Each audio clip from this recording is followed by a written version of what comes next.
بسم اللہ الرحمن الرحیم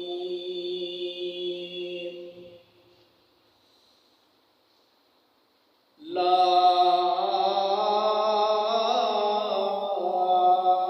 الہ الا انت سبحانک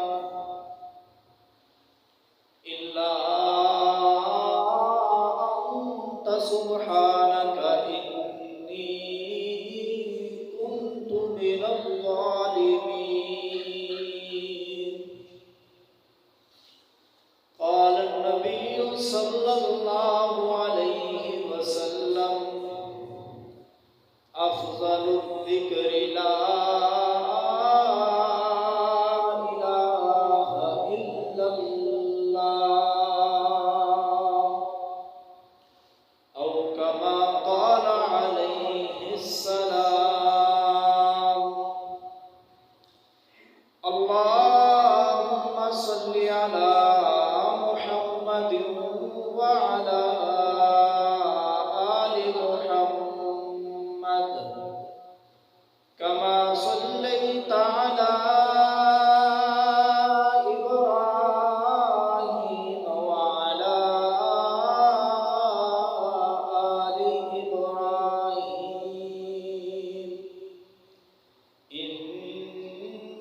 إنك حميد مجيد. اللهم بارك على محمد وعلى آل محمد كما باركت على إبراهيم وعلى آل إبراهيم إنك حميد مجيد. واجب الاحترام قابل قدر سامعین کرام، خلاق کائنات کا بڑا ہی فضل اور رحمتوں کا مہینہ جو مہمان بن کر میری اور آپ کی زندگی میں آیا، اتنی رحمتوں والا ہے، اتنی رحمتوں والا ہے کہ میرا رب کہتا ہے کہ جس نے ثواب کی نیت سے روزہ رکھا، پھر اس کی شرائط کو بھی پورا کیا جو گزشتہ جمعے بیان کی گئی. اللہ کہتا ہے جس نے اس کی شرطوں کو بھی پورا کیا اور خالص اللہ کی رضا کے لیے روزہ رکھا، تو کتنی رحمتوں والا کہ سنیے میرا اللہ کہتا ہے میں اس بندے کی بخشش کر دیتا ہوں، جنت کو خود اپنے ہاتھوں سے سجاتا ہوں کہ دلہن کی طرح سج جا دج جا، میرا روزہ دار بندہ تیرے میں داخل ہوگا. اور مستقل جنت کا ایک دروازہ بنا دیا میرے اللہ نے کہ جس سے نہ شہید گزریں گے اور نہ ہی بڑی بڑی زکاتیں اور بڑے حج اور بڑے عمرے اور بڑے صدقات دینے والے یہ بھی نہیں اس سے گزر سکیں گے. اس سے گزرے گا تو صرف وہی گزرے گا جس نے دنیا کے اندر رمضان کی قدر کر کے اپنے کو جنت کا مستحق بنایا. کتنا بڑا انعام ہے کہ اللہ نے اسپیشل ایک دروازہ بنا دیا صرف روزے داروں کے لیے. خیر، رمضان کی فضیلت پر بھی ایک مستقل جمعہ اور پھر اس کے مسائل پر بھی ایک مستقل جمعہ بتوفیق اللہ و بحمد اللہ عرض کر چکا ہوں. آج کا موضوع جو گزشتہ جمعے کے آخر میں نے آپ کو بتایا کہ یہ بیان ہوگا کہ جو ہم کلمہ پڑھتے ہیں کیا کلمہ بھائی ہمارا؟ لا الہ، سب پڑھیں لا الہ، لا الہ الا اللہ، جس کو پڑھ کر ایک کافر مسلمان ہوتا ہے، جس کو پڑھے بغیر کوئی بندہ مسلمان کہلانے کا حق نہیں رکھتا، جس کو پڑھے بغیر کوئی مومن کہلوانے کا حقدار نہیں ہے، وہ کلمہ آخر اس کی حیثیت کیا ہے، اس کی حقیقت کیا ہے، اس کا معنی اور مفہوم کیا ہے؟ اگر کوئی ایک غیر مسلم ہم سے پوچھ لے کہ بتاؤ تم یہ کلمہ پڑھتے ہو لا الہ الا اللہ، تم یہ پڑھتے ہو اس کا مطلب کیا ہے؟ کم از کم مجھے اور آپ کو اس کا معنی، اس کا مفہوم پتہ تو ہونا چاہیے کہ ہم پڑھ کیا رہے ہیں، کیونکہ یہ کلمہ اسلام میں داخل ہونے کا پہلا رستہ ہے۔ سب سے پہلے اسلام میں داخل ہونے کے لیے جو شرط ہے وہ شرط ہے لا الہ الا اللہ، صدق کے دل سے پڑھنا۔ اللہ اکبر۔ اب دیکھتے ہیں کہ اس کی فضیلت کیا ہے۔ نبی مکرم فخر مجسم شفیع المذنبین امام المرسلین جناب محمد صلی اللہ علیہ وسلم نے فرمایا کہ جو بندہ صدق کے دل سے لا الہ الا اللہ پڑھتا ہے تو اللہ تعالیٰ اس پر ہمیشہ ہمیشہ کے لیے جہنم کو حرام کر دیتے ہیں۔ اب میں نے یہاں لفظ بولے ہیں ہمیشہ ہمیشہ کے لیے، مطلب کیا ہے اس کا؟ اس کا یہ مطلب ہرگز نہ سمجھیے گا کہ جس نے کلمہ پڑھ لیا اس کے بعد وہ جیسے مرضی عمل کرتا پھرے، زنا بھی کرتا پھرے، چوریاں بھی کرتا پھرے، ڈکیٹیاں بھی کرتا پھرے، کرپشن بھی کرتا پھرے، ماں باپ کی نافرمانی بھی کرے، روزے نہ رکھے، حج نہ کرے، زکوٰۃ نہ کرے، بس لا الہ پڑھ لیا تو اب کوئی نمازوں کی ضرورت نہیں ہے، کوئی نیکی کے کاموں کی ضرورت نہیں ہے، لہذا جنت پکی ہو گئی۔ نہیں، ہمیشہ ہمیشہ کی قید میں نے اس لیے لگائی ہے کہ جس نے صدق کے دل سے لا الہ الا اللہ پڑھ لیا لیکن انسان ہونے کے ناطے اس سے گناہ ہوتے رہے، عبادات میں اس سے کوتاہیاں ہوتی رہی، ممکن ہے کہ اللہ تعالیٰ اس کو جہنم میں ڈال دے، لیکن جہنم میں ہمیشہ ہمیشہ کے لیے نہیں جائے گا، بلکہ اپنے گناہوں کی سزا پا لینے کے بعد لا الہ الا اللہ کی بدولت وہ جنت کا مستحق بن جائے گا۔ یہ مطلب ہے کہ ہمیشہ ہمیشہ اس پر جہنم حرام ہے، یہ مطلب نہیں کہ وہ جائے گا ہی نہیں۔ اس لیے یہ لا الہ الا اللہ ایک ایسا کلمہ ہے جو بندے کو ہمیشہ کے لیے جہنم سے بچاتا ہے اور جنت کا مستحق بناتا ہے۔ اللہ اکبر۔ آقا علیہ السلام اپنے یاروں کے ساتھ، اپنے جانثاروں کے ساتھ، اپنے وفاداروں کے ساتھ جب یہ لفظ بولے جائیں تو آپ کے ذہن میں آ جانا چاہیے کہ صحابہ کرام کا تذکرہ ہونے لگا، بیٹھے کیا مجلس لگی ہوئی ہے۔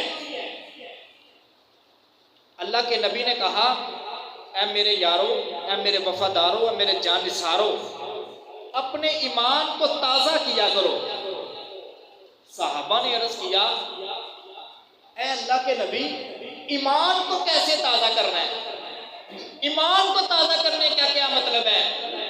تو اللہ کے نبی نے فرمایا ایمان کو تازہ کرنے کا مطلب یہ ہے کہ تم لا الہ الا اللہ کثرت سے پڑھا کرو، اس سے ایمان تازہ ہوتا ہے۔ میں ابھی بتاتا ہوں آگے چل کے کہ ایمان تازہ کیسے ہوتا ہے۔ لا الہ الا اللہ پڑھ لیا، کیا فائدہ ہو گیا اس کا؟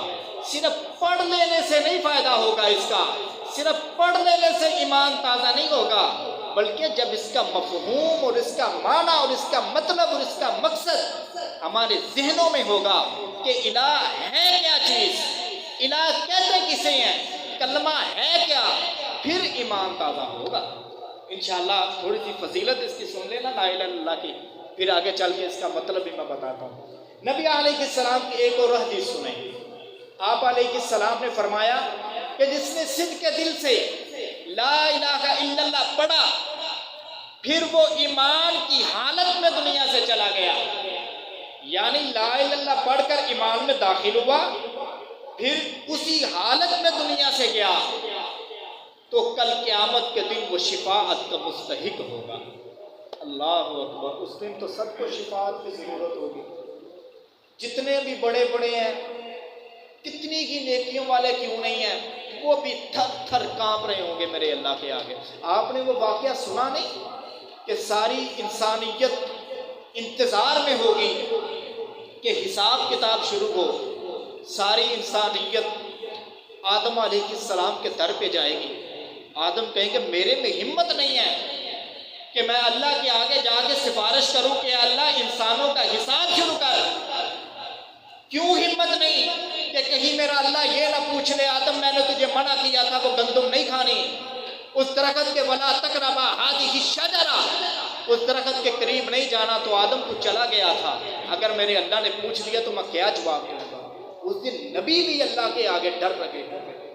حضرت نوح کے پاس سب جائیں گے، آدم علیہ السلام کے بعد حضرت نوح بھی انکار ہو جائیں گے کہ میں نہیں جا سکتا، کہیں میرا اللہ مجھ سے یہ نہ پوچھ لے کہ اے نوح تیرا بیٹا مشرک تھا، تو نے اس کی سفارش میرے آگے کی کہ اس کو بخش دے، اگر میرے اللہ نے مجھ سے پوچھ لیا تو میں نوح کیا جواب دوں گا۔ کتنے عظیم الشان اور جلیل القدر پیغمبر ہیں، لیکن رب کا ڈر کتنا دل کے اندر ہے۔ پھر حضرت نوح کے بعد ابراہیم کے پاس لے جایا جائے گا، وہ بھی انکاری ہو جائیں گے، پھر حضرت عیسیٰ کے پاس جائیں گے، وہ بھی انکاری ہو جائیں گے، پھر میرے اور آپ کے نبی محمد صلی اللہ علیہ وسلم کے پاس جائیں گے، تو آپ بھی براہ راست اللہ کے سامنے کلام نہیں کریں گے کہ حساب شروع کیا جائے، براہ راست اللہ کے آگے سفارش نہیں کریں گے، بلکہ سر سجدے میں دے دیں گے۔ میرا اللہ کہے گا قم، میرا محمد سر اٹھا، مانگ تو کیا مانگنا چاہتا ہے۔ یہ سارا واقعہ سنانے کا مقصد یہ ہے کہ وہ دن اتنا سخت ہے، وہ دن اتنا زیادہ مشکل ہوگا اس دن انسانیت کے لیے کہ عام انسان میں اور آپ، ہماری تو حیثیت ہی کیا ہے، خود نبی بھی اللہ کے آگے براہ راست کلام کرنے سے ڈر رہے ہوں گے۔ تو اس لیے اس دن مجھے اور آپ کو بلکہ سارے مسلمانوں کو شفاعت کی بہت ضرورت ہوگی۔ تو وہ شفاعت کس طرح حاصل ہوگی؟ لا الہ الا اللہ کا ورد کرنے سے۔ اس کو اپنی زبانوں پہ جاری رکھا کریں، اس کو اپنی زبانوں پہ ہر وقت لایا کریں، اپنی عادت بنائیں لا الہ الا اللہ کے ورد کی۔ اللہ اکبر کبیرہ۔ نبی علیہ السلام کی ایک اور حدیث سنیں، اللہ کے نبی نے فرمایا افضل الذکر لا الہ الا اللہ۔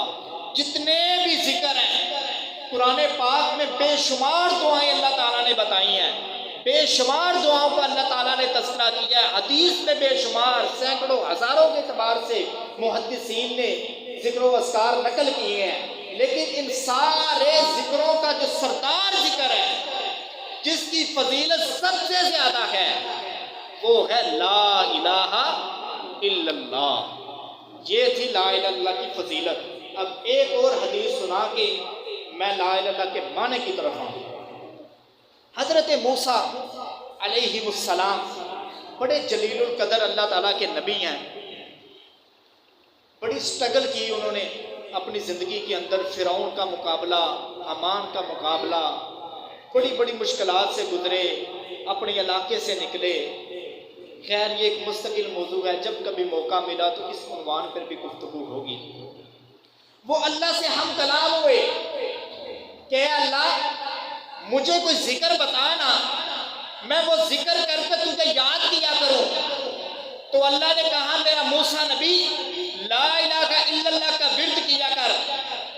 حضرت موسیٰ کہنے لگے اے اللہ لا الہ الا اللہ کا ورد یہ میرے سے پہلے انبیاء بھی کرتے رہے، جو ان کے امتی تھے وہ بھی کرتے رہے، اب میں بھی یہ کروں، میری امت بھی یہ کرے، میرے بعد بھی نبی آئیں گے وہ بھی اسی کی رٹ لگائیں گے، وہ بھی اسی کی صدا بلند کریں گے، ان کی امتیں بھی آئیں گی وہ بھی یہی کلمہ پڑھیں گی کہ لا الہ الا اللہ۔ اے اللہ مجھے کوئی ایسا ورد بتا جو مجھ موسیٰ کے علاوہ اور کوئی نہ کرے، جو صرف میں ہی وہ اپنی زبان پہ لاؤں، میں ہی اپنے لبوں پہ لا کے تجھے یاد کروں۔ میرے اللہ نے کہا موسیٰ تو نے لا الہ الا اللہ کو معمولی سمجھا گیا، یہ اتنا عظیم ہے، یہ اتنا شان والا ہے، یہ اتنی عظمتوں والا ہے۔ میرا اللہ کہتا ہے، میرے اللہ کے محبوب پیغمبر کی زبان سے یہ جملے نکلتے گئے، حدیث کے لفظ ہیں جو میں آپ کو سنانے لگا ہوں۔ میرے محبوب پیغمبر نے فرمایا کہ اللہ نے کہا موسیٰ ساتوں آسمان، ساتوں زمینیں، ساری کائنات ترازو کے ایک پلڑے پر رکھ دیا جائے اور دوسرے پلڑے پہ اسے کلمے پر رکھ دیا جائے کہ لا الہ الا اللہ، تو یہ کلمے والا پلڑا ساری کائنات پہ بھاری پڑ جائے۔ اتنی عظمتوں والا یہ کلمہ ہے، اور یہ عظمتیں کون بتا رہا ہے؟ خود میرا اللہ بتا رہا ہے۔ آخر کیا اس کلمے کا مفہوم ہے کہ اللہ تعالیٰ کہہ رہے ہیں کہ شفاعت ملے گی اسی کے ذریعے، جنت ملے گی اسی کے ذریعے، جہنم سے چھٹکارا ہوگا تو کلمے کے ذریعے، سب سے افضل ذکر ہے تو یہ کلمہ ہے۔ حضرت موسیٰ کو اس کی عظمتیں بتائی گئی، کیوں؟ کیا مفہوم ہے اس کا؟ میں تمہید کے طور پہ ایک چھوٹا سا واقعہ سنا کے اس طرف آؤں گا۔ شیخ القرآن مولانا غلام اللہ خان، سب کہتے ہیں رحمت اللہ علیہ، توحید کے عنوان پر اس مرد کلندر نے بڑا کام کیا۔ آج آپ دیکھیں گے کہ جگہ جگہ دورہ تفسیر ہو رہے ہیں، قرآن پاک کی تفسیر شعبان اور رمضان میں پڑھائی جاتی ہے، یہ انہی کا صدقہ جاریہ ہے۔ یہ ابتدا انہوں نے کی تھی، مستقل 2 مہینے قرآن پاک کی تفسیر، جو طلبہ جامعہ سے فارغ ہوتے ہیں تو شعبان اور رمضان کو چھٹی ہوتی ہے، تو انہوں نے ان بچوں کا ٹائم فائدہ مند بنانے کے لیے، فضول ضائع ہونے سے بچانے کے لیے بچوں کو یہ تفسیر شروع کروائی۔ ان کا ایک واقعہ ہے۔ کیا واقعہ؟ وہ سرگودا کے ایک دربار پہ جاتے ہیں، دربار پہ جا کے اس پیر سے کہتے ہیں کہ الہ کیوں آخدے ہیں؟ الہ کسے کہتے ہیں؟ میں اجمی ہوں، یعنی پاکستانی ہوں، اور الہ کا لفظ یہ اردو کا ہے، عربی کا، لہٰذا میں اردو دان ہوں، میں عربی کو کیسے سمجھوں؟ لہٰذا مجھے الہ کا معنی بتائیے۔ اس پیر صاحب نے کہا کہ الہ کہتے ہیں جس کی عبادت کی جائے۔ حضرت شیخ فرماتے ہیں عبادت بھی عربی کا لفظ، اور میں پاکستانی، میں کیسے سمجھوں عبادت کسے کہتے ہیں؟ اب اس پیر کو شک ہونے لگا کہ یہ کوئی مولوی لگتا ہے مجھے، کیونکہ عام بندے کو کہتا ہے عبادت کا، اس نے سمجھنا تھا سجدہ، اس نے سمجھنا تھا نماز، اس نے سمجھنا تھا حج، اس نے سمجھنا تھا زکات، یہ 5-6 چیزیں اس کے ذہن میں تھی، اس کے علاوہ عبادت اور اس کے ذہن میں کہاں نہیں تھی۔ اس نے کہا پکا یہ کوئی مولوی ہے، اور ہے بھی یہ وہابی جو اتنے سوال میرے آگے کر رہا ہے۔ تو اس نے کہا میرے اگے کیوں اینا تو تگڑن دے ہیں، جا کے نماز پڑھ، روزہ کر، حج پڑھ، زکات کر، ٹھیک ہے یہ عبادت۔ حضرت شیخ نے کہا نہیں، یہ نہیں ہے اس کا معنی الہ کا۔ اب حضرت شیخ الہ کا معنی کرتے ہیں۔ کیا معنی کرتے ہیں؟ فرماتے ہیں الہ وہ ہوتا ہے جو تیری اور میری مشکلوں کو پورا کرنے والا ہے۔ الہ وہ ہوتا ہے جو تیری اور میری حاجتوں کو پورا کرنے والا ہے۔ الہ وہ ہوتا ہے جس کے قبضہ قدرت میں ہر قسم کا اختیار ہوتا ہے، جیسے اللہ کا قرآن کہتا ہے للہ ملک السماوات، اللہ ہی کے لیے ہیں ساری بادشاہتیں۔ الہ وہ ہوتا ہے کہ الیس اللہ باحکم الحاکمین، کہ اس سے بڑا کوئی حاکم نہیں ہے، اس سے بڑا کوئی بادشاہ نہیں ہے۔ یہاں پر ایک میرے معاشرے کا کلچر آج کل، خاص کر یہ 2-3 ہفتوں سے جو ہمارے ملک پاکستان کا ماحول خراب ہو چکا ہے، اس پر میں تھوڑی روشنی ڈالنا چاہتا ہوں۔ میں نے کیا کہا؟ الہ وہ ہوتا ہے جو حاکموں کا حاکم ہوتا ہے۔ الہ وہ ہوتا ہے جو ہمیشہ ہمیشہ کے لیے حکمران ہوتا ہے۔ الہ وہ ہوتا ہے جو ہمیشہ ہمیشہ کے لیے بادشاہ ہوتا ہے۔ یہ دنیا کی بادشاہتیں، یہ دنیا کے اقتدار یہ بھی کوئی اقتدار ہے؟ جب تک کوئی وزیر اعظم کی کرسی پہ بیٹھا ہے فوجی بھی سلوٹ مارتے ہیں، عدلیہ بھی سلوٹ مارتی ہے، سارے ادارے اس کے نیچے ہوتے گئے، اس کے اندر ہوتے گئے۔ جو کہ وہ اپنے اقتدار سے ہٹتا ہے، جو کہ وہ اپنی کرسی سے نیچے اترتا ہے، وہی جو اس کے وفادار ادارے تھے وہ اس کے خلاف ہو جاتے ہیں۔ ہے ایسے کہ نہیں ہے؟ وہی عدلیہ جو کل تک ہمارے پرائم منسٹر کے ساتھ تھی، جب عدم اعتماد کا ووٹ ڈالا وہی خلاف ہوئی کہ نہ ہوئی؟ یہ ہے دنیا کے اقتدار، یہ ہے دنیا کی بادشاہتیں۔ حقیر جب اقتدار میں ہو سب سلام کریں گے، سب آپ کے گن گائیں گے، جب آپ کے اقتدار ختم سب آپ کے خلاف۔ یہ بات کرنے کا مقصد، یہ ممبر کو میں سیاست کی نظر نہیں کرنا چاہتا، اور نہ ہی ممبروں پہ سیاسی باتیں ہونی چاہیے۔ یہ سڑکوں کی زینتیں ہیں، یہ چیزیں، یہ میرے ممبر کی زینت نہیں ہے۔ ممبر کی زینت کیا چیز ہے جو میں آپ کو بتانا چاہتا ہوں، اور خود بھی میں کوشش کروں گا اس پہ عمل کروں۔ آپ پی ٹی آئی کے ساتھ تعلق رکھیں یا نون لیگ کے ساتھ، یا مولانا فضل الرحمان کے ساتھ، یا مولانا سراج اللہ کے ساتھ، جس کے ساتھ مرضی اپنے سیاسی نظریہ رکھیں، لیکن کسی ایک جماعت کے ساتھ اٹیچمنٹ رکھنے کا مطلب یہ نہیں ہرگز کہ دوسری سب جماعتیں بے ایمان ہیں، دوسری سب جماعتیں غدار ہیں، دوسری سب جماعتیں غلط ہیں۔ نہیں، پہلے بھی سیاسی اختلاف ہوا کرتے تھے، لیکن میرے ملک کی نوجوان نسل کبھی بد اخلاق نہیں تھی۔ لیکن آج جو کلچر آ چکا ہے ہمارے ملک پاکستان کے اندر سیاست کا، بدتمیزی انتہا درجے کی بڑھ چکی ہے۔ ایک ایسے لیڈر کے پیچھے کہ جس کے بارے میں ہم خود تنہائی میں بیٹھ کے کہتے ہیں چل وہ جو بوتے چور میں تھوڑا جا علی چور ہے ہی ہے، ان کے پیچھے لگ کر ہم اپنے بڑوں کی پگڑیاں اچھال رہے ہوتے ہیں۔ میں نے خود اپنی گناہگار آنکھوں سے دیکھا ہے کہ ایک بیٹا اپنے سیاسی لیڈر کی وجہ سے اپنے باپ کو گالیاں نکال رہا ہے، اپنے باپ کے آگے بدتمیزی کر رہا ہے۔ میرے دوستوں، میرے بھائیوں، میرے بزرگوں، یہ بہت غلط کلچر آ چکا ہے، بہت غلط قسم کی یہ روش چل نکلی ہے کہ آج ہم محض سیاسی اختلاف کی وجہ سے، یار آپ سوچتے نہیں ہیں کہ یہی جن کی وجہ سے ہم آپس میں دست و گریباں ہیں، یہی چند ووٹوں کی خاطر 4-5 کرسیوں کے پیچھے جن کو کل تک ڈاکو کہا جاتا تھا، آج وہی انہی کے ہاتھوں میں ہاتھ ڈال کے چل نکلے گئے۔ اور دوسری طرف جو پی ڈی ایم ہے، وہی کل تک جو ایک دوسرے کو یہ تانے دیتے تھے کہ میں تیرا پیڑ پھاڑ کے دوڑ نکالوں گا باہر، آج وہ ایک ہوئے بیٹھے ہیں۔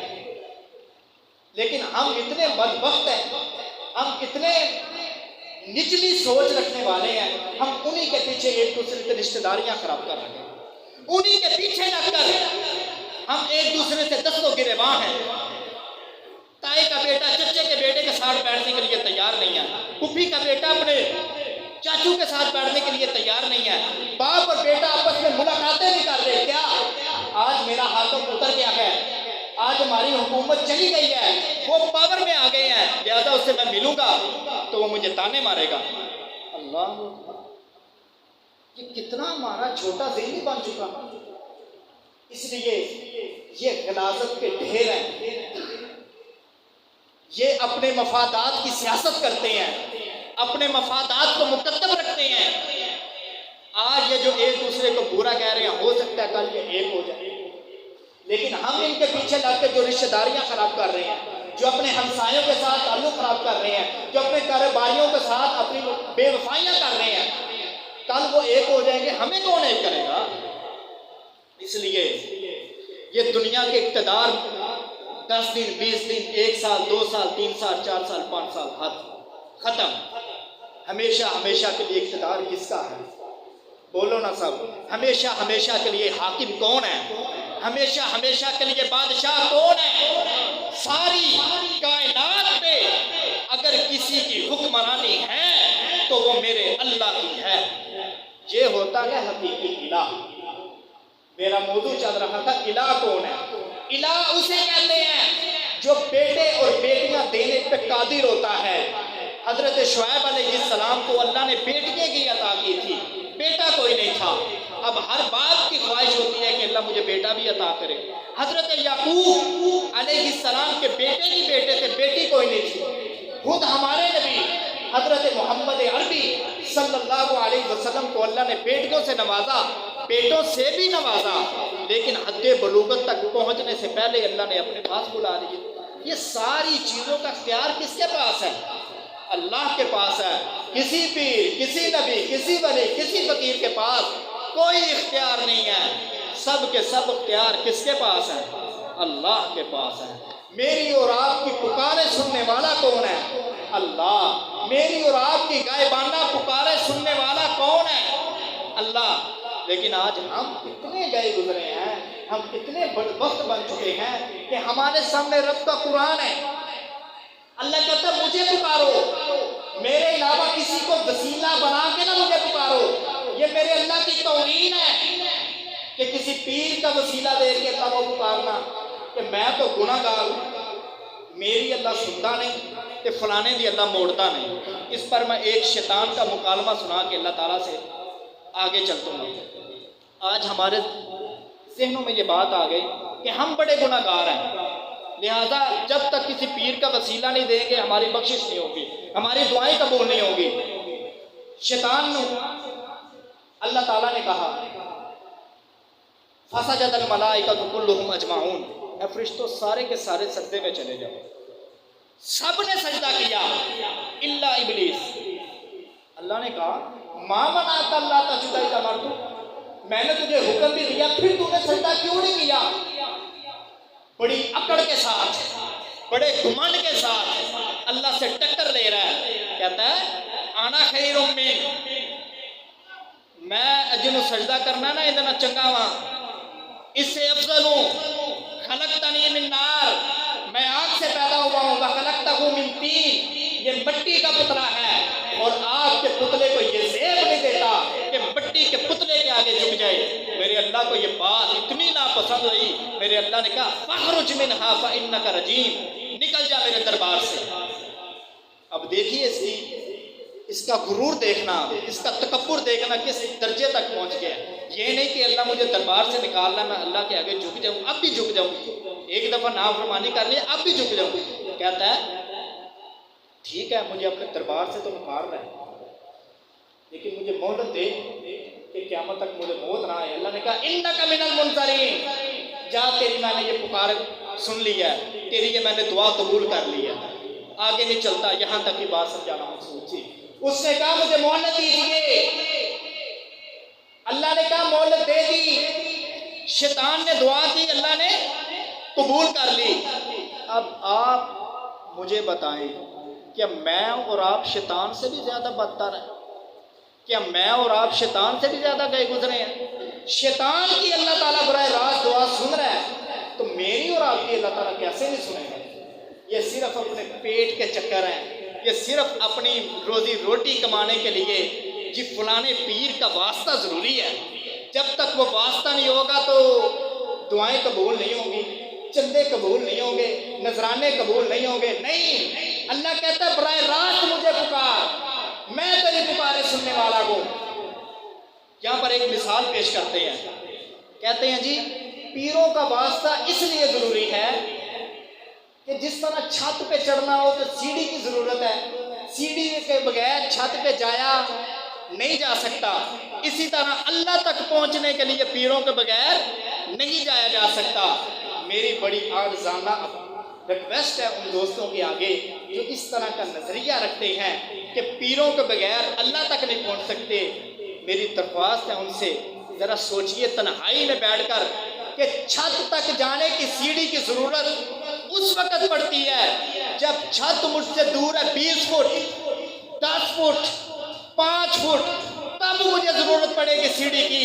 اے اللہ یہ چھت مجھ سے 20 فٹ دور ہے اس لیے میں نے سیڑھی لگا لی ہے، 10 فٹ دور ہے اس لیے میں نے سیڑھی لگائی ہے، مولا تو 10 کنی دور ہے میرے تو، اے اللہ میں تیرے تک کپڑنا ہے، 10 فٹ چھت تے 20 سیڑھیاں لا لیاں تیرے تک پہنچنا ہے عرشاں تے بیٹھا ہے کنے کو پیر لا لواں اللہ اکبر 10 فٹ چھت سی تے 20 تے سیڑھیاں